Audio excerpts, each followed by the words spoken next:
ഷൈജ എന്നും പറഞ്ഞൊരു ഷൈജു വടുതല അങ്ങനെ ഒരു മോളോട് സാക്ഷ്യം പറഞ്ഞായിരുന്നു. അവിടെ സാക്ഷ്യം കേട്ട് ഞാൻ ചിരിച്ചുപോയി. കാര്യം വെച്ച് കഴിഞ്ഞാൽ ഇവളെ ഉടമ്പടി എടുത്തിട്ട് അവർക്ക് ഒരു ചീനവലമുണ്ട്. ഇപ്പം ഈ 4 കാല് കഴിച്ച് കായലിലേക്ക് കെട്ടിത്താത്തുന്ന വലയില്ലേ, കൊച്ചിയിലൊക്കെ ഉണ്ട്, ഞങ്ങളുടെ നാട്ടിലൊക്കെ ഉണ്ട്, പള്ളിത്തോട്ടിലേക്ക്. അപ്പോൾ അവിടെയൊക്കെ കായലിലൊക്കെ കാണാം.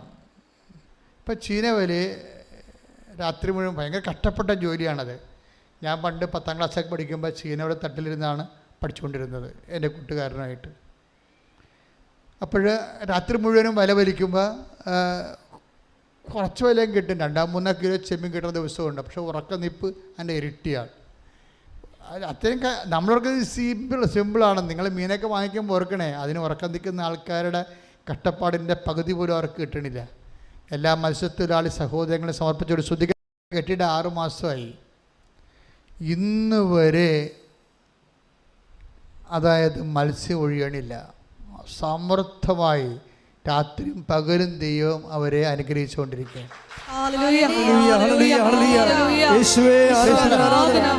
ഇത് ഒരു പ്രയോഗമാണ് ശൈലജ ഷൈജു ചെയ്തിരിക്കുന്നത്. അവൾ അത് ഞങ്ങളെങ്ങനെയാണ് അത് ചെയ്യണത്?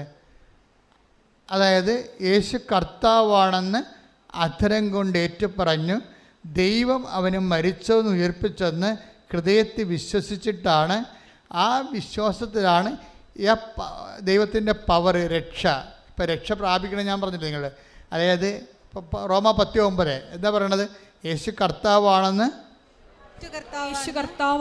അധരം കൊണ്ട് ഏറ്റുപറയുകയും ദൈവം അവനെ മരിച്ചോടെന്ന് ഉയർപ്പിച്ചെന്ന് ഹൃദയത്തിൽ വിശ്വസിക്കുകയും ചെയ്യുമ്പോൾ രക്ഷ പ്രാപിക്കും. അപ്പൊ രക്ഷ എന്ന് പറയുന്നത് ആരാണ്?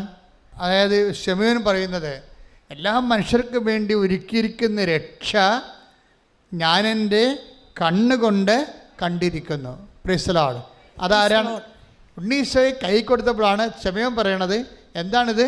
പൊതു നന്മയ്ക്ക് വേണ്ടിയുള്ളതാണെന്ന്. മനസ്സിലായില്ലേ? ഇതുകൊണ്ടാണ് അക്രൈസ്തവരായ സഹോദരങ്ങൾ ഇവിടെ നിന്നുകൊണ്ട് ഇടിവെട്ട് സാക്ഷ്യം പറയുന്നതിൻ്റെ കാരണം ഇതാണ്. എന്താ കാര്യം? ഇത് എല്ലാ മനുഷ്യർക്കും വേണ്ടി ഒരുക്കിയിരിക്കുന്ന എല്ലാ മനുഷ്യർക്കും വേണ്ടി ഒരുക്കിയിരിക്കുന്ന രക്ഷ എൻ്റെ കണ്ണുകൊണ്ട് കണ്ടിരിക്കുന്ന. ശമൂവേൽ കണ്ടത് ആരെയാണ്? ആരെ കണ്ടത്? ഈശോനെ. അപ്പം രക്ഷ ആരാണ്? ഈശോ. അപ്പം ഈ ഈശോയെ നമ്മൾ ഈശോ ബേസിക്കലായിട്ട് ആരാണ്? 1 കൊരിന്ത്യർ 1:24 എന്താണ്? ദൈവത്തിൻ്റെ ജ്ഞാനവും ദൈവത്തിൻ്റെ ശക്തിയുമായ യേശുക്രിസ്തു. യേശുക്രിസ്തുവിന് എന്താണ് ഈ ജ്ഞാനം കിട്ടിയത്? ഹൗ ടു ഡു ഇറ്റ്, അതിൻ്റെ നോ ഹൗ, അതാണ് ജ്ഞാനം.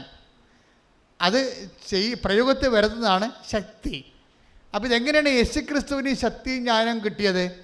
അത് അറിയണമെങ്കിൽ നമ്മുടെ ദാനിയേൽ 2:20 ശ്രുതികട. ഹല്ലേലൂയ. യേശുവേ നന്ദി, യേശുവേ സ്തുതി. ഹല്ലേലൂയ ഹല്ലേലൂയ ഹല്ലേലൂയ ഹല്ലേലൂയ. ദാനിയേൽ 2:20 അവൻ പറഞ്ഞു ദൈവത്തിന്റെ നാമം എന്നെന്നും വാഴ്ത്തപ്പെടട്ടെ. ജ്ഞാനവും ശക്തിയും അവിടുത്തേതാണ്. ഇപ്പൊ ദൈവം തൻ്റെ സാന്നിധ്യം നൽകണത് എന്ത് പ്രതീകത്തിലാണ്? നാമം എന്ന പ്രതീകത്തിലാണ്. പേര്. ഇത് വളരെ സീരിയസ് വിഷയമാണ്, നിങ്ങളിതൊക്കെ മനസ്സിലാക്കണം. അതായത് ദൈവം തൻ്റെ ശക്തി, ജ്ഞാനം അത് കൈമാറ്റം ചെയ്യുന്നതിന് വേണ്ടി നിലവിലുള്ള സ്ഥിതി എന്താണ്? നാമമാണ്. നാമം, പേര്. ആ പേരിൻ്റെ ഉള്ളിൽ എന്തൊക്കെയാണുള്ളത്? പേരിൻ്റെ ഉള്ളിൽ എന്തൊക്കെയാണുള്ളത്? ജ്ഞാനവും ശക്തിയും, ആ സിദ്ധാന്തവും പ്രയോഗവും, ഒരു കാര്യം എങ്ങനെ ചെയ്യണം.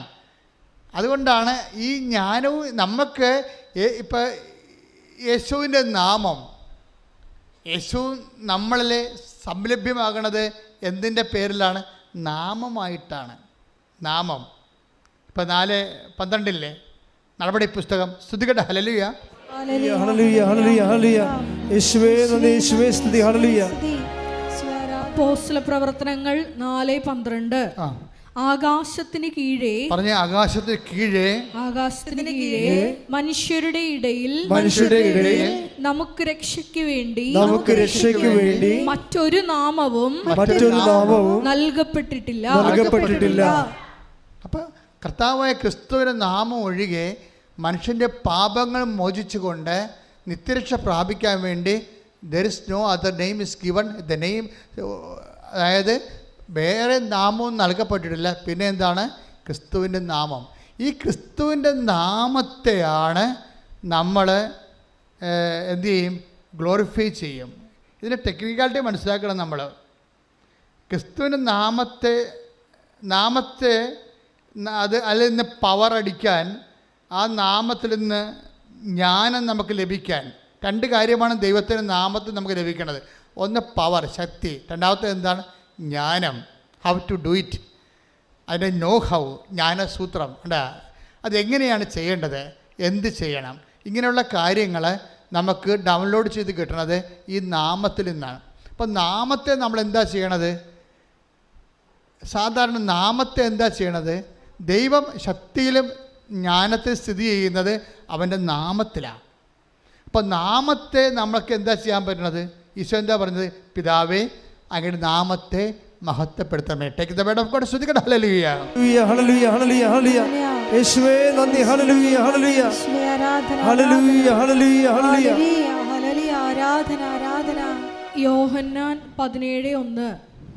യോഹന്നാൻ 17:1. പുത്രൻ അവിടുത്തെ മഹത്വപ്പെടുത്തേണ്ടതിന്, പറഞ്ഞ പുത്രൻ അവിടുത്തെ മഹത്വപ്പെടുത്തേണ്ടതിന്, പുത്രൻ അവിടുത്തെ മഹത്വപ്പെടുത്തേണ്ടതിന് പുത്രനെ അങ്ങ് മഹത്വപ്പെടുത്തണമേ. പുത്രനെ അങ്ങ് മഹത്വപ്പെടുത്തണമേ.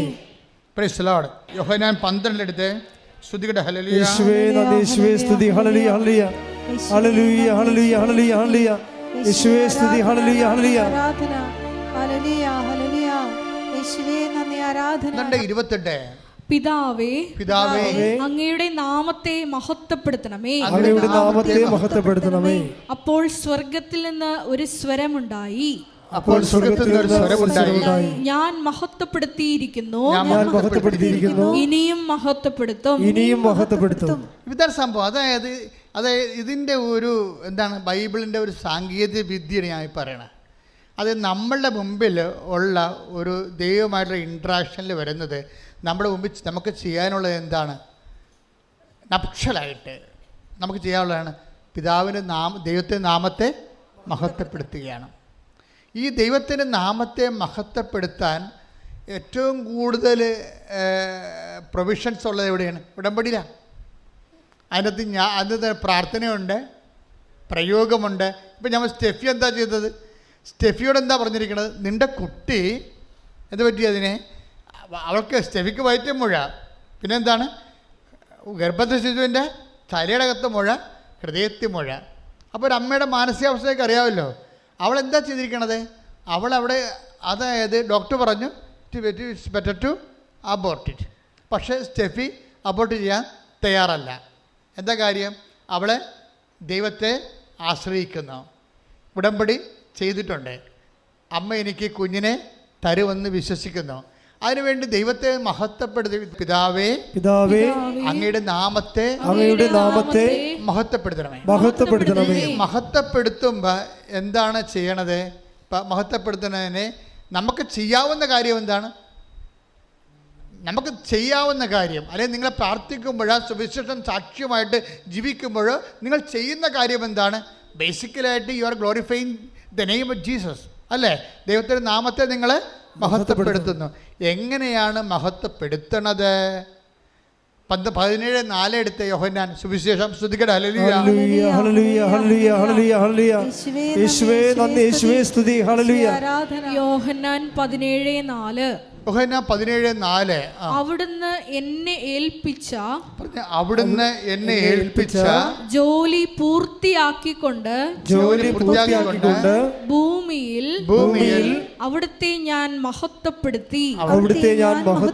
മനസ്സിലായില്ലേ? ദൈവത്തെ മഹത്വപ്പെടുത്തുന്നത് എങ്ങനെയാണ്? ദൈവം ഏൽപ്പിച്ച ജോലി പൂർത്തിയാക്കിക്കൊണ്ട്. അതുകൊണ്ടാണ് ഞാൻ ഈ ഓട്ടിസം ബാധിച്ച കുഞ്ഞുങ്ങളുടെ അമ്മമാരോട് അവരെ തടവി സ്നേഹിച്ച് നിർത്തുന്നത്. എന്താണ്, ഞാനവരോട് പറയും, ഇത് കർത്താവ് കൽപ്പിച്ചിരിക്കണ വരെ നീ അവൻ്റെ നിന്നെ ഏൽപ്പിച്ച ജോലി അവൻ്റെ നാമത്തെ മഹത്വപ്പെടുത്തിക്കൊണ്ട് നീ മുന്നേറണം. ഞാൻ നിനക്ക് ശക്തിക്ക് വേണ്ടി പ്രാർത്ഥിക്കുകയാണെന്ന് പറയും. അഭിഷേകമായിട്ട് ശക്തി കൊടുക്കും. ചിലപ്പോൾ കുട്ടിക്ക് ചില കുട്ടികളെ, ചില ഓട്ടിസം ബാധിച്ച കുഞ്ഞുങ്ങളെ ഇവിടെ സുഖപ്പെട്ട സാക്ഷ്യമുണ്ട്. പക്ഷേ ചില കുഞ്ഞുങ്ങളെ സുഖപ്പെടാത്ത സാക്ഷ്യമുണ്ട്. അപ്പോൾ അതിന് പകരം എന്താ അവർക്ക് കിട്ടാൻ സാധ്യതയുള്ളത്? ശക്തി കിട്ടും. എന്തിനാണ് 14:4 അനുസരിച്ചുകൊണ്ട്. അതായത് ഈ ദൈവത്തിൻ്റെ ഒരു പ്രവർത്തനം എങ്ങനെയാണെന്ന് അറിയാമോ? അതായത് ദൈവം ചെയ്യുന്ന പല കാര്യങ്ങളും പെട്ടെന്ന് നമുക്ക് മനസ്സിലാവത്തില്ല. അപ്പോൾ നിങ്ങൾ പ്രാർത്ഥന മുടക്കിക്കളയരുത്. മനസ്സിലായോ? ദൈവം ചെയ്യുന്ന കാര്യങ്ങൾ പല കാര്യങ്ങളും പിന്നീടേ മനസ്സിലാകത്തുള്ളൂ. അതാണ് 13:7 യോഹന്നാന്റെ സുവിശേഷം. ശ്രദ്ധിക്കട്ടെ. ഹല്ലേലൂയ, ഹല്ലേലൂയ, ഹല്ലേലൂയ, ഹല്ലേലൂയ. യേശുവേ നന്ദി. ഹല്ലേലൂയ, ഹല്ലേലൂയ. യോഹന്നാൻ 13:7 യേശു പറഞ്ഞു, ഞാൻ ചെയ്യുന്നത് എന്തെന്ന് ഇപ്പോൾ നീ അറിയുന്നില്ല, എന്നാൽ പിന്നീടറിയും. അപ്പൊ നമ്മളുമായിട്ട് യേശു ഇപ്പോഴുള്ള ഒരു ജീവിതത്തിൽ തീരുകയില്ല. ഒരു IELTS പാസ്സായി ജീവിതം ക്ലോസ് ചെയ്യാൻ പോകണില്ല. ഒരു പിന്നീടുണ്ട്. ഇതെപ്പോഴും ഓർത്തേക്കണം. ക്രിസ്തുവായിട്ട് ഇടപാട് വെക്കാൻ ഉദ്ദേശിക്കുന്ന മക്കളെ ഇപ്പോഴും ഉണ്ട്, ഒരു പിന്നീടും ഉണ്ടെന്ന് ഓർക്കണം. നമുക്ക് ഇപ്പോഴല്ലേ ഉള്ളു എല്ലാവർക്കും. അതുകൊണ്ടാണ് ഈശോ പറയണത്, നിങ്ങൾ എൻ്റെ വാക്ക് കേൾക്കുകയും നിങ്ങളുടെ വാക്ക് നിങ്ങളിൽ നിലനിൽക്കുകയും ചെയ്യുന്നത്. പ്രലോഭമുണ്ട്. അതായത് നിങ്ങളിപ്പോൾ ചിലർക്ക് വരുന്ന മണ്ടത്തരം എന്താണെന്നറിയോ? എന്തെങ്കിലും ഒരു കാര്യത്തിന് വേണ്ടി പ്രാർത്ഥിച്ചു. ചില ആൾക്ക് പെരുന്നാളിനൊക്കെ വളയം എറിയാൻ പോകില്ലേ? ആദ്യത്തെ വളയം എറിയുമ്പോൾ മേശ തട്ടിപ്പോവും, രണ്ടാമത്തെ തട്ടിപ്പോവും. അപ്പോൾ ചില ആൾക്കാർ കളി അവിടെ വെച്ച് നിർത്തി എനിക്ക് കഴിയല, എന്നെ നിങ്ങൾ നിർബന്ധിച്ചിട്ടില്ല വളയം എറിയിച്ചത്, അല്ലാതെ മേശ തട്ടി താഴെ പോയില്ല, ഒരു സോപ്പ് പെട്ടി പോലും കിട്ടിയിട്ടില്ല. ഇങ്ങനെ വളയം എറിയാൻ വേണ്ടി ചില ആൾക്കാർ മുടമ്പടി എടുത്ത് നടക്കുന്നുണ്ട്. എന്തൊരു കഷ്ടം. അവർ 2-3 നോക്കിയിട്ട് ശരിയായില്ലെങ്കിൽ കട്ടയും പടയും മടക്കും. അതേ നിങ്ങൾക്കറിയാമല്ലോ. അതായത് ഇപ്പം നമ്മൾ ഇന്ന് കർത്താവ് വെളിപ്പെടുത്തുന്ന എല്ലാ വചനങ്ങൾക്കും ഒരു പ്രസൻറ്റ് ടെൻസുമുണ്ട്, ഒരു ഫ്യൂച്ചറുമുണ്ട്. അതായത് ദൈവത്തിൻ്റെ സ്വഭാവം അതാണ്. നിങ്ങളൊരു മനുഷ്യനോട് ഇടപെട്ടെങ്കിൽ നിങ്ങളെ ഇന്ന് കാണുന്നു, ചിലപ്പോൾ നാളെ കാണത്തില്ല. ഇപ്പം തരാമെന്ന് പറഞ്ഞില്ലേ, എന്നാൽ മേടിച്ചോ, ചിലപ്പോൾ ചത്തുപോയാൽ എന്ത് ചെയ്യുമെന്ന് വിചാരിക്കും. ഇല്ല, ഇപ്പം നിങ്ങൾക്ക് വീട് വെച്ച് തരാമെന്ന് പറഞ്ഞല്ലേ അച്ഛൻ, അപ്പോൾ ഉടനെ വീട്ടിൽ വന്ന് പറഞ്ഞ് അച്ഛൻ വീട് വെച്ച് തരാമെന്ന് പറഞ്ഞ്, അപ്പോഴും ഉടനെ മേടിക്കുക, എടി കയ്യോടെ മേടിച്ചു ആ അച്ഛന്. അപ്പോൾ അച്ഛന് എത്ര വയസ്സുണ്ടെടി? അച്ഛന് 10, 65, 70 വയസ്സുണ്ട്. അവൻ്റെ അമ്മോ മിക്കവാറും തട്ടിപ്പോകാൻ സാധ്യതയുണ്ട്. അങ്ങനെയാണ് ആൾക്കാർ മനുഷ്യന്മാരോട് ഇടപെടുന്നത്. എന്തെങ്കിലും കിട്ടുമെന്ന് വെച്ചാൽ കയ്യോടെ മേടിക്കാൻ പറയും, അല്ലെങ്കിൽ ആളപ്പിനെ കാണത്തില്ല. പക്ഷെ ദൈവത്തോട് ഇടപെടുമ്പോൾ അങ്ങനെയല്ല. അതുകൊണ്ട് എന്താ നിങ്ങൾക്ക് പറ്റുന്ന അബദ്ധം എന്ന് വെച്ച് കഴിഞ്ഞാൽ, നിങ്ങൾ ഒരു പ്രെയർ ഫ്ലോപ്പായെന്ന് വെച്ചാൽ, അല്ലെങ്കിൽ ഒരു പ്രെയർ ഫ്ലോപ്പാകത്തില്ല, അൺആൻസേർഡ് ആകും. അൺആൻസേർഡ് പ്രെയറുണ്ട്, സൈലൻ്റ് ആൻസറുണ്ട്. ഇപ്പം സൈലൻ്റ് ആൻസർ കാര്യം ഇത് ഭയങ്കര ക്ലെവർ ബിസിനസ്സാണ്. ബുദ്ധിപരമായി ഈ തലയിൽ എന്തെങ്കിലും ആൾപ്പാർപ്പുണ്ടെങ്കിൽ മാത്രമേ ഒരു വിശ്വാസിയായി തുടരാൻ പറ്റത്തുള്ളൂ. അല്ലെങ്കിൽ അടുത്ത ഒരു ആഴ്ച വിശ്വാസിയായി പോകും. ആഴ്ച ചിട്ടിയെന്ന് പറഞ്ഞ പോലെ ആഴ്ച വിശ്വാസി തീർന്ന്. ഒരു കരിമരുന്നിനുള്ള ഒരു വെടിക്കുള്ള മരുന്നുണ്ട്, അത് വെച്ച് ഉടമ്പടി ചെയ്ത് പിന്നെ അത് വർക്കൗട്ട് ചെയ്തില്ല, ഈ ആൾ അവിടെ വെച്ച് കട്ടയമ്പടവും മടക്കി അങ്ങനെ പോകും. അതുകൊണ്ടാണ് ഞാൻ ഈ ആൾക്കാരെയൊക്കെ ഒന്നും പടാപടാന്ന് കാണാത്തതിൻ്റെ കാരണം എന്താണ്? കാര്യം ഇതുപോലെ അലപലാദികൾ ഉടമ്പടി എടുത്തിട്ടുണ്ട്. കാര്യം ഒരു വെടിക്കുള്ള മരുന്നുണ്ട്, അത് വെച്ചുള്ള കാച്ചാണ്. ചില ആൾക്കാരെ പറയത്തില്ലേ, ഒന്ന് അകപ്പാടെ ഇതുകൊണ്ട് മിന്നിച്ചേക്കണമെന്ന് പറഞ്ഞ പോലെ ഒറ്റ ഉടമ്പടി കൊണ്ട് മിന്നിയില്ലെങ്കിൽ ആൾക്കാർ വണ്ടി വിട്ട് പോകും. അങ്ങനെ പോകുന്ന ഈ ടെമ്പററി ഫെയ്ത്തുള്ള ആൾക്കാരെ why should I waste my time? അതാണ്. പിന്നെ വിഷയം സീരിയസ് ആയിട്ട് കാണാം. അതുകൊണ്ടാണ് രേഖ കാണിക്കാൻ പറഞ്ഞിരിക്കുന്നത്. രേഖ കാണിക്കണം നിങ്ങൾ പറയുന്ന കാര്യം. ചിലപ്പോൾ ആൾക്കാരെന്താ വെച്ചാൽ പലരും പണ്ടൊക്കെ എന്നെ ഒത്തിരി പറ്റിക്കും.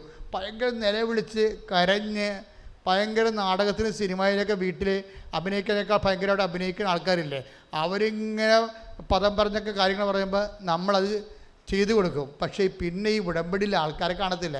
ഉടമ്പടി എടുക്കാൻ തന്നെ വന്ന് അച്ഛനെ കാണാൻ വേണ്ടി വന്നിരിക്കുകയാണ്. അതാണ് പ്രശ്നം. പക്ഷേ ഇപ്പോഴെന്താണെന്ന് വെച്ച് കഴിഞ്ഞാൽ, ഞാൻ പണ്ട് 3-4 പ്രാർത്ഥന കഴിഞ്ഞാൽ ഇത് ആൾക്കാരെ കാണത്തുള്ളായിരുന്നു. ഇപ്പം അങ്ങനെയല്ല. ഇപ്പം ഇന്ന് നീ ഉടമ്പടി എടുത്ത് ഇന്ന് കാണും. വിഷയം സീരിയസ് ആയാൽ മതി. അതിൻ്റെ രേഖ കയ്യിലുണ്ടാകണമെന്നേ ഉള്ളൂ. അപ്പം സത്യസന്ധമായിരിക്കണം. ഞാൻ ഇപ്പം പറഞ്ഞു വരുന്നതിൻ്റെ അർത്ഥം എന്താണെന്നറിയാമോ? ദൈവത്തോടാണ് നിങ്ങൾ ഇടപാട് ചെയ്യണതെന്ന് ഉടമ്പടിയുടെ മനസ്സിലാക്കണം. അതുകൊണ്ട് ഇൻ കേസ് എവിടെയെങ്കിലും ഒരു ഫ്ലോപ്പ് ഉണ്ടായാൽ, ഞാൻ അതുകൊണ്ടാണ് സ്റ്റുഡൻസിനോട് പറയേണ്ടത്, മക്കളെ, നിങ്ങൾ എൻ്റെ അടുത്ത് പകുതി ആൾക്കാർ ചിലപ്പോൾ തോക്കാൻ സാധ്യതയുണ്ട്. മുഖത്ത് നോക്കി പറയും, അവർ തോക്കത്തില്ലേ? അതല്ല, ഞാൻ 1-2 പേർ തോറ്റാൽ അവർ പൊട്ടന്മാരാകരുത്. കാര്യം കർത്താവിനൊരു പരിപാടി എന്ന് വെച്ച് കഴിഞ്ഞാൽ, ഈ അയ്യോ പാപി വിശ്വാസികളുണ്ടല്ലോ, അയ്യോ പാപി വെച്ചാൽ അന്നു വേണ്ട ആഹാരത്തിന് വേണ്ടി മാത്രം ദൈവത്തിനെ സമീപിക്കുന്ന ആൾക്കാർ, അവർ വീണു പോകാതിരിക്കാൻ വേണ്ടി ഞാൻ അവർക്ക് ഒരു മുന്നറിവ് കൊടുക്കുന്നതാണ്. ഇൻ കേസ് നിങ്ങളുടെ ഒരു ബ്ലഫ്നെസ് കൊണ്ട്, ബ്ലണ്ടർ കൊണ്ട് നിങ്ങൾക്ക് തോൽവി സംഭവിച്ചാലും നിങ്ങൾ ദൈവത്തെ വിശ്വാസത്തിലെടുക്കണം. നിങ്ങൾ അതിൻ്റെ പേരിൽ പ്രാർത്ഥന മുടക്കുകയോ പരിത്യാഗം മുടക്കുകയോ കാരുണ്യപ്രവൃത്തി മുടക്കുകയോ ഒന്നും ചെയ്യരുത്. കാര്യം എന്താണെന്ന് വെച്ച് കഴിഞ്ഞാൽ, നിങ്ങൾക്ക് കിട്ടിയ അനുഗ്രഹം കിട്ടിയില്ല എന്ന് പറഞ്ഞുകൊണ്ട് നിങ്ങൾ കാരുണ്യപ്രവൃത്തി മുടക്കുകയോ വല്ലതും ചെയ്തു കഴിഞ്ഞാൽ, ചിലപ്പോൾ കാരുണ്യപ്രവൃത്തി മുടക്കണ ഒരു ഊണിൻ്റെ കാശ് ചിലപ്പോൾ ലാഭമാകാം, പക്ഷേ 1000 ഊണിൻ്റെ കാശ് നഷ്ടപ്പെടാൻ സാധ്യതയുണ്ട്. എന്താ കാര്യം? നിങ്ങൾ ഫ്രോഡാണെന്ന് ബ്രാൻഡഡ് ആവും. അതാ പ്രശ്നം. നിങ്ങളിപ്പോൾ ഒരു അനുഗ്രഹം നിങ്ങൾക്ക് കിട്ടിയില്ല. അനുഗ്രഹം കിട്ടാത്തതിൻ്റെ പേര് നിങ്ങൾ ഉടമ്പടി ഉഴപ്പി കാരുണ്യപ്രവൃത്തി നിർത്തി വെച്ചെന്ന് വിചാരിച്ചോ. അപ്പോൾ നിങ്ങൾക്ക് എത്ര ലാഭം? ഒരു 5 ഊണിൻ്റെ ലാഭം കാരുണ്യപ്രവൃത്തി ചെയ്തില്ല. പക്ഷേ എന്താ പ്രോബ്ലം? ഒരു 50,000 ഊണിൻ്റെ നഷ്ടം വരാൻ പോകുകയാണ്. എന്താ കാര്യം? നിങ്ങൾ ഫ്രോഡാണെന്നുള്ളത്, കാപട്യം കൊണ്ട് നടക്കുകയാണ് വയറ്റിപ്പഴപ്പിനെന്നുള്ളത് ദൈവത്തിന് പിടികിട്ടി. എന്താ കാര്യം? ഈ സംഭവം നടന്നില്ലെങ്കിൽ പിന്നെ നീ വിശ്വാസത്തിൽ നിലനിൽക്കത്തില്ല. അപ്പോൾ നിങ്ങൾ പിടികൊടുത്തില്ലേ? പിടികൊടുത്തു കഴിഞ്ഞാൽ പിന്നെ നാളെ നീ എന്തെല്ലാം പ്രശ്നങ്ങൾ പറഞ്ഞാലും ദൈവം ഏൽക്കത്തില്ല. കാരണം you are branded as A fraud. നിങ്ങൾ പക്ക ഫ്രോഡായിട്ട് നമ്പേഡ് ഫ്രോഡിൻ്റെ കൂട്ടത്തിൽപ്പെടുത്തി. അതുകൊണ്ട് ഞാൻ പറഞ്ഞത് ഇൻ്റലിജൻ്റാണ്. ഈ വിശ്വാസം വിനിമയം ബുദ്ധിപരമായ നടപടിയാണ്. നാളെ കാലം നമുക്ക് പണി വരുന്ന ഒരു തീരുമാനം ഇപ്പോൾ എടുക്കരുത്. ക്ലിയറല്ലേ ഞാൻ പറയണത്? ഇത് ശ്രദ്ധിക്കണം. എന്താ വെച്ച് കഴിഞ്ഞാൽ ഇപ്പം തന്നെ അങ്ങനെ ഫ്രോഡായിട്ട് ബ്രാൻഡഡ് ആയില്ലെങ്കിലുള്ള ഗുണം എന്താണെന്നറിയാമോ? സ്റ്റെഫ് കണ്ട ഡോക്ടർ പറഞ്ഞ് അബോർട്ട് ചെയ്ത് കള, നിൻ്റെ വയറ്റ് മുഴയല്ലേ, കൊച്ചിൻ്റെ ചങ്കിൽ മുഴയല്ലേ, കൊച്ചിൻ്റെ തലേ മുഴയല്ലേ, ഈ കൊച്ചിനെ കിട്ടിയിട്ടെന്ത് കാര്യം? അങ്ങനെ ഡോക്ടർ ചോദിച്ചത്. ഇപ്പോൾ ഡോക്ടർ ഇങ്ങനെ ചോദിച്ചാൽ പിന്നെ നമ്മളെന്ത് ചെയ്യും? പക്ഷേ സ്റ്റെഫി പറയും, ഈ കൊച്ചിനെ കർത്താവ് എനിക്ക് തരും. അവളെന്താ ചെയ്തിരിക്കേണ്ടത്? അവൾ ഉടമ്പടി തൈലം എടുത്ത് വയറ്റേ പുരട്ടും. മരുന്നവിടെ തോറ്റില്ലേ? ഉടമ്പടി തൈലം എടുത്ത് വയറ്റേ പുരട്ടും. വയറ്റ് എല്ലാ ദിവസവും പുരട്ടും. ഉടമ്പടി തൈലം തീരുമ്പോൾ വന്ന് ഉടമ്പടി പുതുക്കിയിട്ട് വാങ്ങിച്ചുകൊണ്ട് പോയിട്ട് വിശ്വാസ പ്രമാണം ചൊല്ലി എല്ലാ ദിവസവും വയറ്റേ പുരട്ടും. വയറ്റ് ആ 2ാമത്തെ മാസം തൊട്ട് 10ാമത്തെ മാസം വരെ ഉടമ്പടി തൈലം വയറ്റേ പുരട്ടുകയാണ്. എത്ര കുപ്പി ഉടമ്പടി തൈലമുള്ള പുരട്ടി കാണാം. എന്നിട്ട് എന്താണ് അമ്മ ചെയ്തിരിക്കണത്? അമ്മ ഒരു ഓപ്പറേഷൻ ഇല്ലാതെ ഈസിയായിട്ട് കുഞ്ഞിനെ പ്രസവിച്ച് കൊടുക്കും. Price the Lord. ഒരു മുഴയുമില്ല. അവളുടെ മുഴയും പോയി, കുഞ്ഞിൻ്റെ ചങ്കിലെ മുഴ പോയി, കുഞ്ഞിൻ്റെ തലയിലെ മുഴ പോയി, ഒരു മുഴയുമില്ല. നല്ല ഫ്രഷ് ആയിട്ടുള്ള കുട്ടി. Price the Lord. അതാണ്. പക്ഷേ സ്റ്റെഫിയുടെ ഗുണം എന്താണെന്ന് വെച്ച് കഴിഞ്ഞാൽ, സ്റ്റെഫി ഒരു ഫ്രോഡായിരുന്നെങ്കിലേ ഈ വിജയിക്കത്തില്ല. കാര്യം എന്താണ്? സ്റ്റെഫിയുടെ ഹിസ്റ്ററി ഉണ്ട്. നമുക്കെല്ലാവർക്കും ഹിസ്റ്ററി ഉണ്ടല്ലോ. ഇപ്പം നിങ്ങൾ ഗൈനക്കോളജിസ്റ്റ് അടുത്ത് പോയി കഴിഞ്ഞാൽ, ഇപ്പം പ്രഗ്നൻ്റ് ആയിട്ട് ആയിരിക്കണ കാലത്ത് നമ്മൾ ഡോക്ടറെ കാണാൻ പോയി. ആ ഡോക്ടർ തന്നെ ചിലപ്പോൾ ഗൈനക്കും ആയിരിക്കും, ചിലപ്പോൾ പീഡിയാട്രിസ്റ്റും ആയിരിക്കും. ആ ഡോക്ടറിനെ തന്നെ നമ്മൾ കുഞ്ഞുള്ള കാലത്തെല്ലാം കണ്ട്, കുഞ്ഞിന് 6 വയസ്സുള്ളപ്പോൾ നമ്മുടെ എന്തുണ്ടാകും? ഒരു ഡയറി ഉണ്ടാവും അല്ലേ? ഇത്രയും വലിയ ഡയറിയും കൊണ്ടാണ് ഒരു നടത്തുന്നത്. ആ കുഞ്ഞിന് വേണ്ടി പ്രഗ്നൻ്റ് ആയിരുന്ന ആദ്യത്തെ ആഴ്ച ടെസ്റ്റ് ചെയ്യണ തൊട്ട് എടുത്ത ഡോക്ടർ പിന്നീട് 6 വയസ്സാകുന്നവരെ എടുത്തിട്ടുള്ള ഗൈനക്കിൽ നിന്ന് പീഡിയാട്രിസ്റ്റിലേക്ക് എത്തുമ്പോൾ നമുക്കൊരു 200 പേജിൻ്റെ നോട്ട് ബുക്ക് ഉണ്ടാകും. ആ കൊച്ചിന് ചെയ്ത മരുന്നുകളെല്ലാം കൂടി അല്ലേ? അപ്പോൾ അതുപോലെ തന്നെ അതുപോലെ ഒരു കേസ് ഹിസ്റ്ററി ഉണ്ടാകും ദൈവത്തിൻ്റെ കയ്യിൽ. എന്താ കാര്യം? സ്റ്റെഫിക്ക് കുഴപ്പമില്ല, എല്ലാം ഓക്കെയാണ്. അവൾ ആദ്യം മുതൽ വിശ്വസിച്ചിരുന്നു, ഇപ്പോഴും വിശ്വസിക്കുന്നു. അതിന് ഡോക്ടർ പറഞ്ഞാൽ ഏക്കത്തില്ല. എന്താ കാര്യം? ഞാൻ വിശ്വസിക്കണം എൻ്റെ ദൈവം, ഇനി അതാണ് എനിക്ക് തരാൻ ദൈവം തീരുമാനിച്ചെങ്കിൽ ദൈവത്തിൻ്റെ ഇഷ്ടം പോലെ നടക്കണമെന്ന് പറയും. അതാണ് വിഷയം. ഇനി അങ്ങനെയാണ് ഒരു കുഞ്ഞിനെ എനിക്ക് തരാൻ ദൈവം ഉദ്ദേശിക്കണമെന്നുണ്ടെങ്കിൽ ഞാൻ ദൈവത്തിന് വേണ്ടി അതിനെ വളർത്തും. ഇങ്ങനെയൊക്കെ ഉള്ള ഒരു വിശ്വാസത്തിൻ്റെ ഒരു ഡിഗ്രി സ്റ്റുഡൻ്റാണത്. വിശ്വാസത്തിൻ്റെ പ്രൈമറി സ്കൂളല്ല, ഇത് ഉയർന്ന സ്കൂളാണ്. വിശ്വാസം വളരും തോറും അതിൻ്റെ നിലപാടുകളും നടപടിക്രമങ്ങളൊക്കെ വളരും. ഇതിങ്ങനെ വന്നിട്ട് നമുക്കറിയാമല്ലോ, ഇവരെല്ലാം ഉടമ്പടി ഒരു ജീവിതക്രമമായിട്ട് ദൈവത്തെ ജീവിക്കുന്ന ഒരു വ്യക്തിയായിട്ട് അവർ അനുഭവിച്ച് ദൈവത്തിൻ്റെ കൂടെ സഞ്ചരിക്കാൻ ശ്രദ്ധിക്കട്ടെ. പഠിക്കണം എങ്ങനെ ഒരു ദൈവം എങ്ങനെയാണ് സ്ഥിതി ചെയ്യണത്? ദൈവം നാമത്തിലാണ്. നാമത്തിൽ എന്തെല്ലാം ഉണ്ട്? ജ്ഞാനവും ശക്തിയുമുണ്ട്. ഈ ശക്തിയും നാമവും ഈ ശക്തി നമ്മളിലേക്ക് എങ്ങനെ വരണത്? ദൈവത്തിൻ്റെ നാമത്തെ മഹത്വപ്പെടുത്തുമ്പോൾ. ദൈവത്തിൻ്റെ നാമത്തെ എങ്ങനെ മഹത്വപ്പെടുത്തും?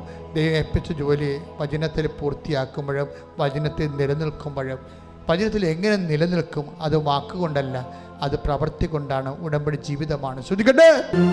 അവൻ പറയുന്നത് ചെയ്തിടുകിൽ ജീവിതം ധന്യമായി തീർന്നിടും. Praise the Lord. Praise the Lord. നമ്മളിപ്പോഴേ നമ്മുടെ ജീവിത അവസ്ഥകൾ ഇപ്പോൾ കർത്താവ് കാണിച്ചു തരുന്നത് സ്വകാര്യ ഭാഗം ക്യാൻസർ വന്നിരിക്കുന്ന വ്യക്തിയെ കാണിച്ചു തരികയാണ്. ആ വ്യക്തിയെ കർത്താവിന് അങ്ങനെയുള്ള വ്യക്തികളെ, അതായത് പ്രൈവറ്റ് ഭാഗങ്ങളിലെ ഗുരുതരമായ മാരകരോഗമുള്ളവരെ കർത്താവ് വിശുദ്ധമായ രക്തം തളിച്ചുകൊണ്ട് സുഖപ്പെടുത്താൻ വേണ്ടി ശക്തമായി സ്തുതിക്കട്ടെ.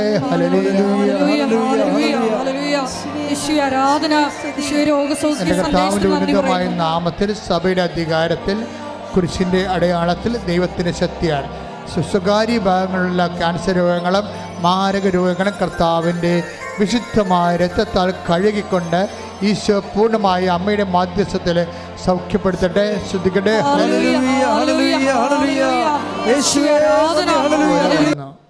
അപ്പോൾ അതൊരു കുരുവാണെന്ന് വിചാരിച്ചു. അത് നമ്മൾ പൊട്ടിച്ചൊക്കെ കളഞ്ഞു, പുറത്തു, പിന്നെയും പഴുത്തു, പിന്നെ അത് വലുതായി. ഇപ്പം തള്ളവിരലിൻ്റെ കുറേ ഭാഗങ്ങൾ തന്നെ അത്രയും പഴുത്തിരിക്കുകയാണ്. അത് കുരുവല്ല, ഒരു ഗുരുതരമായ രോഗമാണ്. കർത്താവ് വ്യക്തിയെ സുഖപ്പെടുത്തിക്കൊണ്ടിരിക്കുന്നത്. ഇപ്പോൾ ഈശോ കാണിക്കുന്നത് മൂക്കിൻ്റെ വലതുവശത്ത് ഉള്ളിൽ ദശ വളരുന്ന വ്യക്തിയെ കർത്താവ് കാണിക്കുന്നു. അതുപോലെ ദശ വളരുന്നവർ, സിസ്റ്റുള്ളവരൊക്കെ ആ ശരീരഭാഗത്ത് ഇപ്പോൾ കൈവച്ച് പ്രാർത്ഥിച്ചിട്ട് പറയണം, എൻ്റെ കൈയല്ല, എൻ്റെ കർത്താവിൻ്റെ, എനിക്ക് വേണ്ടി ക്രൂശിക്കപ്പെട്ട കർത്താവിൻ്റെ, എനിക്ക് വേണ്ടി ഉയർത്തുന്നതിൻ്റെ കർത്താവിൻ്റെ ആണിപ്പെടുതാർന്ന മരണത്തെ ജയിച്ച കൈകളാണ് ഞാൻ ഈ പരുവിന് വെച്ചിരിക്കുന്നത്. ശ്രദ്ധിക്കട്ടെ. ക്രിസ്തുവിന്റെ നാമത്തില്, സഭയുടെ അധികാരത്തില്, കുരിശിന്റെ അടയാളത്തില് മാരക രോഗങ്ങൾ മാറിപ്പോകട്ടെ. ഇപ്പോൾ നമ്മൾ പ്രാർത്ഥിക്കുന്ന 2 രോഗങ്ങളാണ് ഈശോ കാണിക്കുന്നത്. ഒന്ന്, വലത് ബ്രസ്റ്റിൻ്റെ താഴെ കൈവച്ച് പ്രാർത്ഥിക്കാൻ പറയുന്നുണ്ട്. ആ ചിലപ്പോൾ ഹാർട്ടിൻ്റെ അസുഖമുള്ളവരായിരിക്കാം. ആണുങ്ങളാണെങ്കിൽ വലത് നെഞ്ചിൻ്റെ താഴെ കൈവച്ച് പ്രാർത്ഥിക്കണം. അതുപോലെ തന്നെ നമ്മുടെ ഈ സോറിയാസിസ് ഒക്കെ ഉണ്ടായിട്ട് തലയിലെ മുടിയെല്ലാം ഇങ്ങനെ തലയുടെ അകത്ത് ഈ പാടകളെ, മുടിച്ചുവട്ടിലെ തലയുടെ പാടകൾ പൊളിഞ്ഞിങ്ങനെ മലർന്നൊക്കെ ഇരിക്കുന്ന വിസർപ്പ രോഗികളെ കാണിക്കുന്നുണ്ട്. കർത്താവ് അച്ഛനോട് ചേർന്ന് പ്രാർത്ഥിക്കുക. കർത്താവേ, അങ്ങയുടെ വിശുദ്ധ രക്തം, സ്വർഗീയ ഔഷധം വിസർപ്പ രോഗികളുടെ മേൽ ഉച്ചി മുതല് ഉള്ളംകാൽ വരെ ദിവ്യരക്തത്താൽ വിസർപ്പ രോഗികള്, ഹൃദയ രോഗികള് യേശുവിന്റെ നാമത്തില് സൗഖ്യം പ്രാപിക്കട്ടെ. അനുഗ്രഹം അവകാശമാക്കാൻ വിളിക്കപ്പെട്ടവരാണ് നമ്മൾ. പറഞ്ഞേ, അനുഗ്രഹം അവകാശമാക്കാൻ വേണ്ടി വിളിക്കപ്പെട്ടവരാണ് നമ്മൾ. അപ്പൊ അനുഗ്രഹം, ദൈവത്തിന്റെ അനുഗ്രഹം കർത്താവിന്റെ നാമത്തിൽ വിശ്വസിക്കുന്നവരുടെ ഔദാര്യമല്ല, ദൈവത്തിന്റെ, മറിച്ച് എന്താണ്? അവകാശമാണ്. അതാണ് സെന്റ് പീറ്റർ പറയണത്. അനുഗ്രഹം പറഞ്ഞേ, അനുഗ്രഹം അവകാശമാക്കാൻ വേണ്ടി വിളിക്കപ്പെട്ടവരാണല്ലോ നമ്മൾ. അപ്പം ആ ആത്മവിശ്വാസം നമുക്കുണ്ടാകണം. അവകാശികളാണെങ്കിൽ ഇപ്പം നീ എന്താണ് ദൈവത്തോട് ആവശ്യപ്പെട്ടിരിക്കുന്നത്, അത് നിൻ്റെ കുഞ്ഞുങ്ങൾ നീ തന്നെയും ജീവിക്കാനും. ഇപ്പം നിനക്ക് ജീവിത പങ്കാളിയില്ല, അല്ലെങ്കിൽ നിൻ്റെ ജീവിത പങ്കാളി വഴക്കിട്ട് പോയിരിക്കുന്നു, അല്ലെങ്കിൽ നിനക്കത് കേസ് കൊടുത്തിരിക്കുന്നു. പക്ഷെ നീ ജീവിത പങ്കാളിക്ക് അവകാശിയാണ്, അവകാശമുള്ളവരാണ്. അതുകൊണ്ട് തന്നെ അത് അനുഗ്രഹമാണ്. നീ കുഞ്ഞുങ്ങളില്ല നിനക്ക്, പക്ഷെ അനുഗ്രഹം അട്ടേക്ക് വേടപ്പോഴും അനുഗ്രഹം അവകാശമാക്കാൻ ശ്രദ്ധിക്കട്ടെ. 3:9 1 Petrus 3:9 അനുഗ്രഹം അവകാശമാക്കുന്നതിനു വേണ്ടി പറഞ്ഞേ. അനുഗ്രഹം അവകാശമാക്കുന്നതിന് വേണ്ടി വിളിക്കപ്പെട്ടിരിക്കുന്നവരാണല്ലോ നിങ്ങൾ. വിളിക്കപ്പെട്ടിരിക്കുന്നവരാണല്ലോ നിങ്ങൾ. ഇതൊരു ബോധ്യമാകണം നിങ്ങൾക്കൊരു ബോധ്യമാകണം. എന്താണ് പറഞ്ഞിരിക്കുന്നത്? അനുഗ്രഹം അവകാശമാക്കാൻ വേണ്ടി പിന്നെ വിളിക്കപ്പെട്ടവരാണല്ലോ നിങ്ങൾ. അപ്പം നിങ്ങൾക്ക് വീടില്ല. ഇപ്പം ചിലർ എൻ്റെ അടുത്ത് എഴുതി തരും, അച്ഛാ വീടുമില്ല സ്ഥലവുമില്ല. എന്താ അവരിങ്ങനെ ഇറങ്ങി എഴുതി തരണത്? അവിടെ വീടില്ല സ്ഥലവുമില്ല. ഞാൻ സന്തോഷത്തോട് ചിരിച്ചുകൊണ്ട് വാങ്ങിക്കും. എന്താ കാര്യം? ഇത് രണ്ടും അമ്മയുടെ കയ്യിലുണ്ടെന്ന് എനിക്കറിയാം. ഞാൻ അവളോട് പറയും, മര്യാദയ്ക്ക് ജീവിച്ചോ, കർത്താവിൻ്റെ വചനം ജീവിച്ചോ, സുവിശേഷം ജീവിച്ചോ, കർത്താവിന് വേണ്ടി നോക്കിപ്പാർത്തോ, അവൻ ഏത് സമയത്തും അനുഗ്രഹമായി വരും. കാര്യം നിനക്ക് അവകാശമുണ്ട്.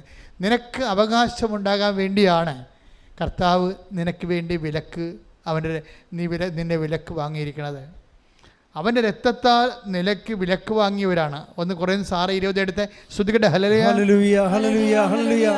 യേശുവേ നന്ദി. ഹല്ലേലൂയ ഹല്ലേലൂയ. യേശുവേ ആരാധന ആരാധന. 1 Corinthians 6:20 നിങ്ങൾ വിലക്ക് വാങ്ങപ്പെട്ടവരാണ്. Price the Lord. നിങ്ങൾ വിലക്ക് വാങ്ങപ്പെട്ടവരാണ്. ഒന്ന് പറഞ്ഞേ. നിങ്ങൾ വിലക്ക് വാങ്ങപ്പെട്ടവരാണ്. ആര് വിലക്ക് വാങ്ങി? നമ്മളെ ക്രിസ്തു വിലക്ക് വാങ്ങി. എങ്ങനെ വിലക്ക് വാങ്ങി? നമ്മുടെ പാപത്തിന് അവൻ പരിഹാരം ചെയ്തുകൊണ്ട്. അതുകൊണ്ട് എന്താണ് പരിശുദ്ധാത്മാ പറയണത്? നമ്മൾക്ക് യേശുക്രിസ്തുവിനെ പോലും നമ്മുടെ വിലയായി കൊടുത്തുകൊള്ളവൻ നമ്മൾക്ക് നമ്മുടെ സമാധാനത്തിന്, സന്തോഷത്തിന്, ജീവിതത്തിന്, നിലനിൽപ്പിന്, അതിജീവനത്തിന് വേണ്ടി ദൈവം ചെലവഴിച്ചത് എന്താണ്? പണമല്ല, അവൻ്റെ ഏകജാതൻ. യേശുവേ നന്ദി. മഹത്വം മഹത്വം മഹത്വം. ഹല്ലേലൂയ പക്ഷാപരത്തോടെ ഹല്ലേലൂയ ഹല്ലേലൂയ ഹല്ലേലൂയ. റോമ 8:32 സ്വപുത്രനെ പോലും ഒഴിവാക്കാതെ നമുക്കെല്ലാവർക്കും വേണ്ടി അവനെ ഏൽപ്പിച്ചു തന്നവൻ അവനോട് കൂടെ സമസ്തവും നമുക്ക് ദാനമായി നൽകാതിരിക്കുമോ?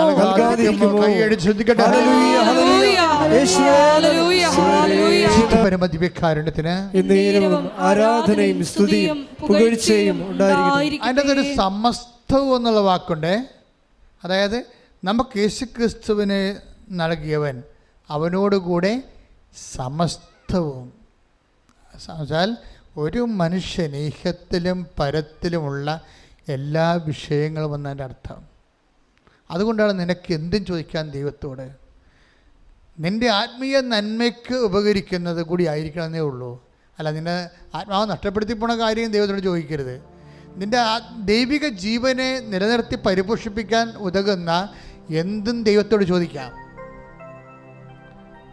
അതുകൊണ്ട് തന്നെയാണ് അതിൻ്റെ അകത്ത് ജോലിയും വീടും വിവാഹവും നിത്യജീവൻ വരെയുള്ള എല്ലാ വിഷയങ്ങളും ഉൾപ്പെടുന്നത്. ധൈര്യമായിട്ട് അത് നിൻ്റെ അവകാശമാണെന്ന ബോധത്തിൽ ചോദിക്കാൻ മക്കൾക്കടുത്ത വിശുദ്ധിയോടെയും സ്നേഹത്തോടെയും ചോദിക്കാം. ശ്രദ്ധിക്കട്ടെ. നാമത്തിന് കർത്താവേ, അങ്ങയുടെ മക്കൾ കണ്ണുനീരോടെ പ്രാർത്ഥിക്കണീശോ. അങ്ങയുടെ വിശുദ്ധ പൗരോഹിത്യത്തെ മഹത്വപ്പെടുന്ന കർത്താവേ, സഭയിലുള്ള സാന്നിധ്യം പ്രകടമാക്കുന്ന കർത്താവേ, മാർഗരോഗങ്ങൾ, തീരാവേദികൾ, ജീവിത ദുരിതങ്ങൾ, ജോലിയില്ലാത്ത അവസ്ഥകൾ, വിസ വരാത്ത അവസ്ഥകൾ, കർത്താവ് ഒഫലട്ട് വരാത്ത അവസ്ഥകൾ, പഠിക്കാൻ സീറ്റ് കിട്ടാത്ത അവസ്ഥകൾ, കർത്താവ് പരീക്ഷയ്ക്ക് ജയിക്കാത്ത അവസ്ഥകൾ, വിവാഹത്തിൽ കർത്താവ് പിരിഞ്ഞ അവസ്ഥകൾ, ജീവിതങ്ങൾ കിട്ടാത്ത അവസ്ഥകൾ, മക്കളില്ലാത്ത അവസ്ഥകൾ, ജോലിയില്ലാത്ത അവസ്ഥകൾ, പ്രമോഷൻ ഇല്ലാത്ത അവസ്ഥകൾ, കർത്താവ് വിശ്വാസമില്ലാത്ത അവസ്ഥകൾ, വിശ്വാസത്തിൽ കുടുംബ പ്രാർത്ഥനയില്ലാത്ത അവസ്ഥകൾ, അങ്ങനെ എന്തെല്ലാം കാര്യങ്ങൾക്ക് വേണ്ടി അങ്ങനെ മക്കൾ ഇപ്പം കണ്ണുനീരോടെ അങ്ങനെ തിരുസന്നിധിയിൽ പ്രാർത്ഥിക്കുന്നുവോ ഇട്ടുനാദം പോലെ കർത്താവേ, അങ്ങയുടെ അമ്മയുടെ അഭിഷേക ശക്തി അങ്ങയുടെ മക്കൾ മേൽ ആവശ്യിക്കട്ടെ. മാർഗരോഗങ്ങൾ, തീരാവേദികൾ, ദുരിതങ്ങൾ, തടസ്സങ്ങൾ യേശുക്രിസ്തുവിന്റെ ഉന്നതമായ നാമത്തിൽ മാറിപ്പോകട്ടെ. മൗനപ്രാർത്ഥനയുടെ സമയമാണ്. ഇത് വല്ലാത്തൊരു സമയമാണ്.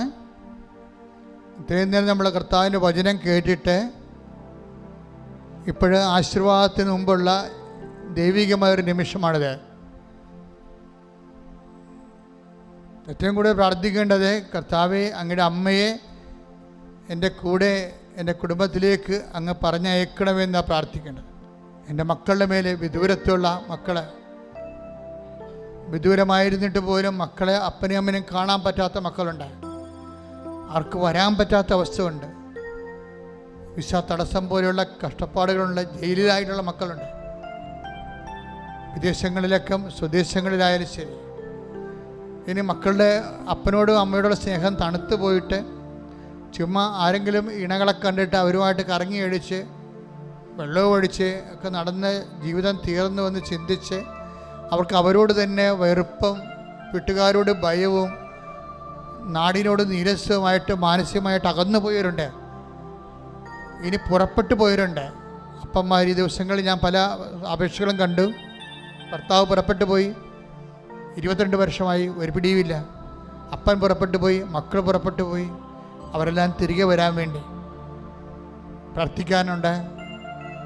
ഈ സമയത്ത് പ്രാർത്ഥിക്കുക. ഓൺലൈനിലുള്ളവരും പ്രാർത്ഥിക്കുക.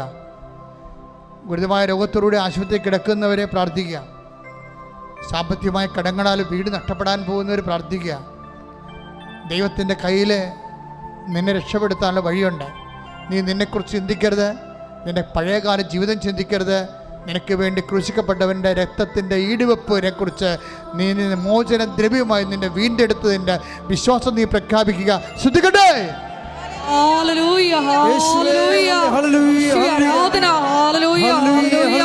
ആരാധനയിൽ വെളിപ്പെട്ട മേഖലകളിലെല്ലാം കർത്താവേ നിന്റെ ശക്തി പ്രകടമാക്കണമേ എന്ന് പ്രാർത്ഥിക്കുന്നു. മക്കളെ സാക്ഷികളാക്കി ഉയർത്തണമേ എന്ന് പ്രാർത്ഥിക്കുന്നു. ഹല്ലേലൂയ, ഹല്ലേലൂയ, ഹല്ലേലൂയ. മഹത്വം, മഹത്വം. ആരാധന, ആരാധന. നിരച്ച് പോയിരുന്ന ആമ പെട്ടെന്ന് എന്തോ വന്ന് തട്ടിയതിന് നേരെ മലർത്തിയിട്ട് ഇനി അതിന് പോകാൻ പറ്റത്തില്ല. ഇനി അതിനെ ആരെങ്കിലും എടുത്തുകൊണ്ട് പോകണം. കാര്യം ഇതിൻ്റെ സ്ലോയാണത്. ഇനി അതിന് വല്ല വെള്ളത്തിലും കൊണ്ടേ വെക്കും. കർത്താവിൻ്റെ വചനമായത് കാരണം ആ ആമയെപ്പോലെ നിരച്ച് വരുന്ന വിഷയം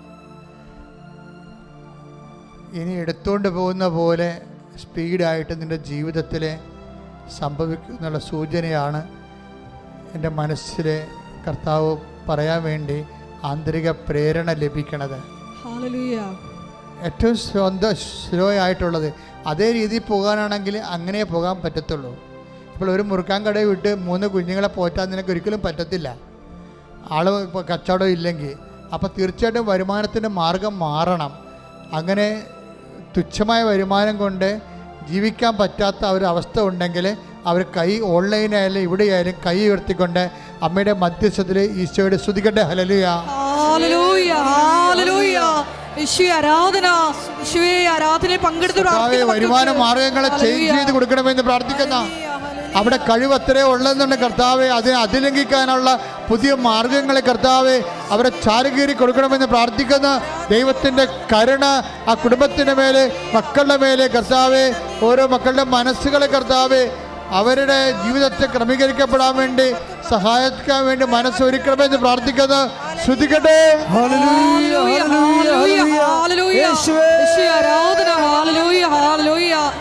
വരുമാന മാർഗങ്ങൾ തുറന്നു വരുന്ന സന്ദേശത്തിന് വീണ്ടും മൗനമായി പ്രാർത്ഥിക്കട്ടെ. ശരീരത്തിൽ സൃഷ്ടി വളരുന്നവരെ അവിടെയെല്ലാം കൈകൾ വെച്ചുകൊണ്ട് മനസ്സ് വിശ്വാസ പ്രമാണം ചൊല്ലിക്കൊണ്ടിരിക്കേണ്ടതാണ്. ഞരമ്പ് ബ്ലോക്കായിരിക്കുന്നവരെ, സ്ട്രോക്കിൽ ശിരസ്സോ ഹൃദയമോ ബ്ലോക്കാകുന്നവരെ, കാല് മരവിക്കുന്നവരെ,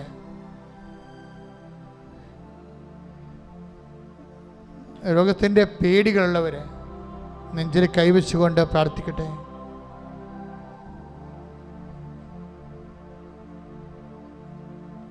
തർക്കപ്പുരയുടെക്കാരെ പ്രാർത്ഥിക്കട്ടെ. വളരെ ഗുരുതരമായ രീതിയിൽ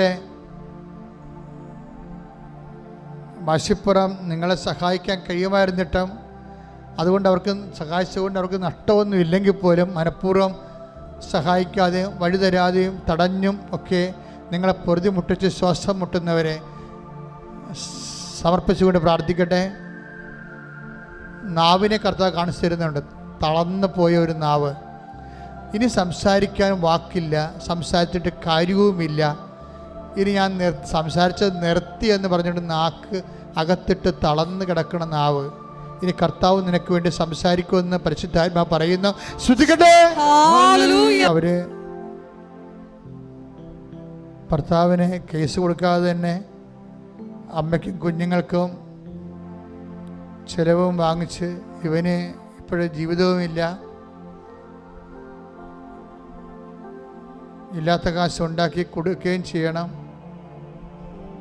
അതുകൊണ്ട് പ്രത്യേകിച്ച് ഇവൻ്റെ ജീവിതത്തിൽ ചില സ്ത്രീകൾ ഭർത്താക്കന്മാരോട് വല്ലാത്ത അനീതി കാണിക്കുന്നുണ്ട്.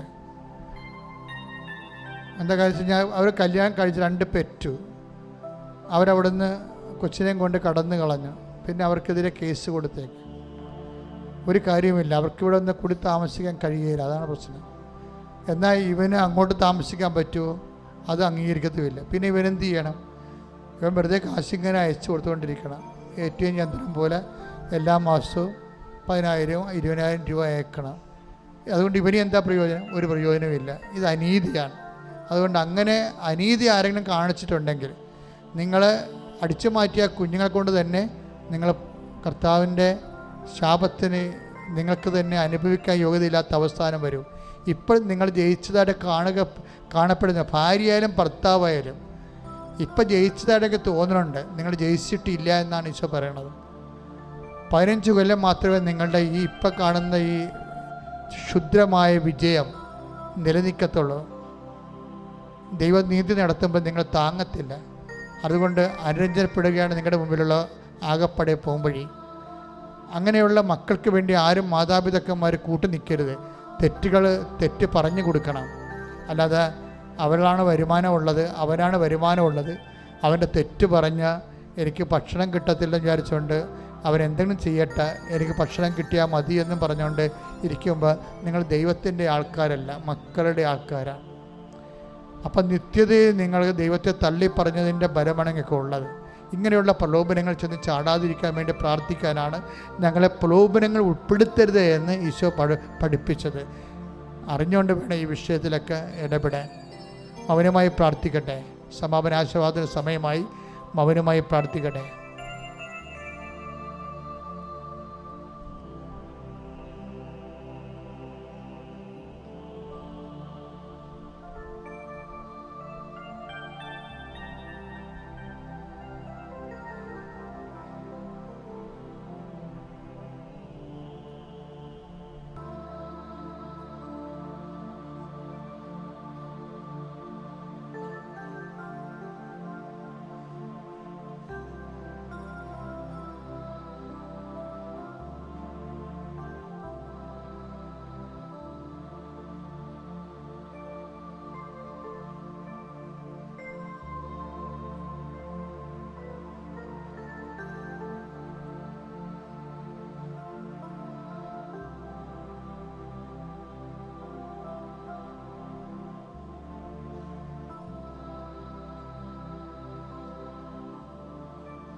കൈകൾ കൂപ്പി കർത്താവ് തന്ന ഭജനങ്ങൾക്കും എല്ലാം നന്ദി പറഞ്ഞുകൊണ്ട് ഈശോയുടെ ആശീർവാദം വാങ്ങിക്കുക.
പരിശുദ്ധ പരമമാ ദിവ്യകാരുണ്യമേ